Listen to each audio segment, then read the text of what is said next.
When I went to the Rebbe to discuss my mother's illness, I went for two things. One, obviously, was a bracha.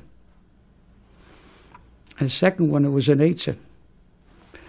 There was a bachloikus among the medical people whether they should operate or not operate. To operate would be a possibility of curing her, but it would carry a risk as well. Not to operate would be to let things go as they are with its inevitable ending. And like a son, I was torn.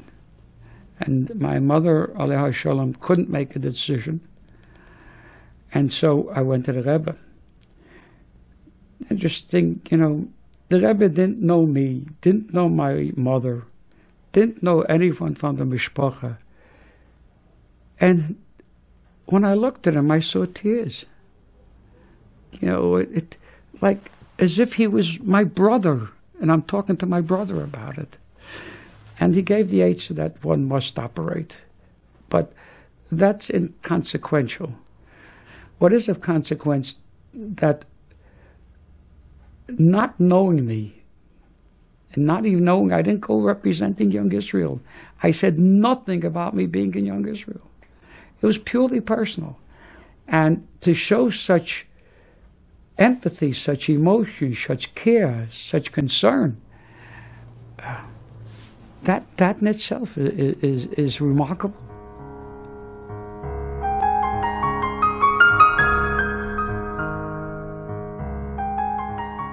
In 1985, approximately, when the Aleph Institute, which works with Jewish men and women who are incarcerated, and also in the military, had a program where we took men and women out of prison for approximately 2 weeks, where we trained them in various Jewish conduct and how to be helpful in what we called Jewish lay leadership.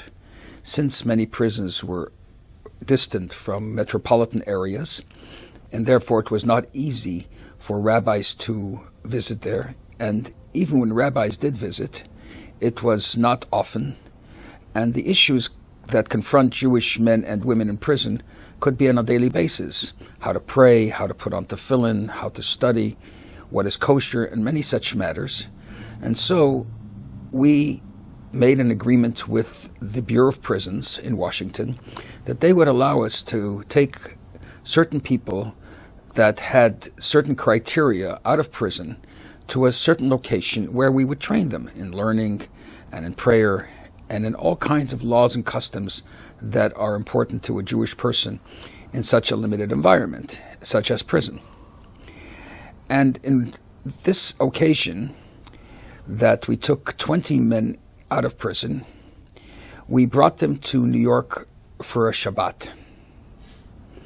And this Shabbat, the Rebbe would have a public gathering called the Farbrengen, where he would speak to the public, and many thousands of Jewish people crowded into this large cavernous-like synagogue, where they would wait until exactly 1:30, and the Rebbe was very precise.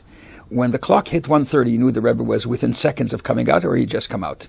He was always exact in his time constraints and his time frames. The way that the people would gather for this Farbrengen, because there was no sound systems, it was on Shabbat, and therefore you had to get up pretty close in order to hear the Rebbe, even though the Rebbe's voice resounded through most of that room, and most people could hear when it was absolutely quiet.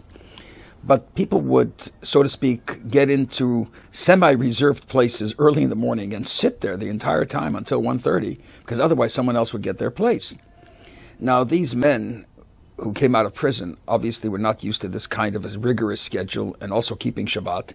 The prayer was 2 hours, started at 10 and finished just after 12. And they had a little period of time in between in order to make Kiddush, to eat, because they hadn't eaten since early morning. And so we arranged for a group of students to sort of sit around a table that would be enough place for these 20 men. And when they would come after eating close to 1:30, so they wouldn't have to sit through this whole hour and a half of just waiting, the students would get up and these men would slip into their places. That was the only way in which we could reserve space for them.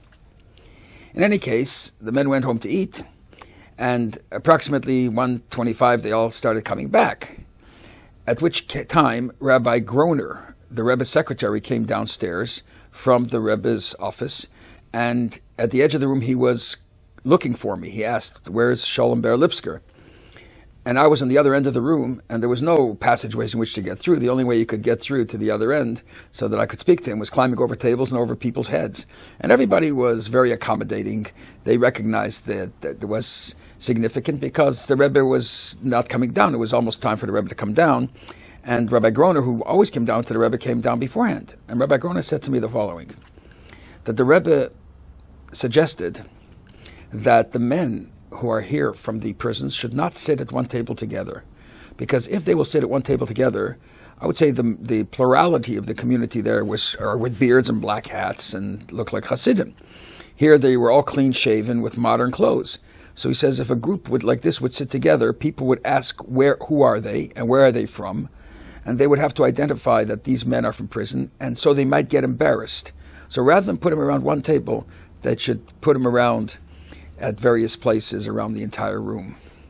And secondly, after the Farbrengen, the Rebbe was going to give a bottle of wine or vodka in order to have various groups take it back to their communities and, so to speak, have a participation in this gathering by taking something from this gathering and sharing it with their communities and giving them strength. And this was considered to be a great honor, and many people wanted to have that wine or vodka.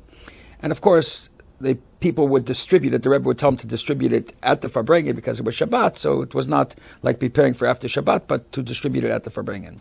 So the Rebbe said that this group deserves to receive this bottle of encouragement more than any other group. But since if he gave them the vodka or wine, people would also ask, what is this for? And they would have to identify them as people from prison, and that might make them feel uncomfortable. He was not going to give it to them, though they were worthy of it.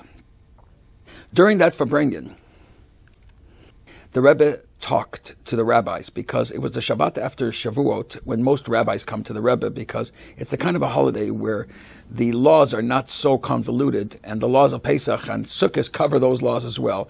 So if the rabbi had to leave for a holiday, he would leave for Shavuot. So many rabbis were there.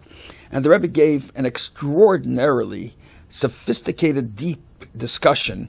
And of course, all of his discussions were very deep, but this one was especially deep because it addressed explaining the most difficult chapter in the book of prophets, which is the vision of Ezekiel. And he explained it in metaphysical terms, in terms of practicalizing it, in Kabbalistic terms and so forth. And then he gave a talk to the rabbis about the fact that they need to review their studies and they should not sit on their laurels just because they had received ordination many years ago, but to continue in their learning process and continue in their growth process and so forth. And then he gave a talk, in the middle of that talk, to the prisoners. He talked about the concept of jail and about the fact that men who are incarcerated, men and women who are incarcerated, have a mission from Hashem that's extraordinary, because otherwise God would not put them in such a condition where they are exile within exile within exile. And he talked about the opportunities and the unique mission that these men are on. As we were translating to these men one at a time in the different areas that they were sitting, they were so extraordinarily moved and inspired that here was a rabbi who, so to speak, he admonished or, spoke more tough to the rabbis and lifted the prisoners. Here was a leader who cared about a Jew in jail. Here was a leader who took every precaution not even to bring any sense of embarrassment to a person in jail. And they were totally impacted. They could not believe that they were in the presence of such a person.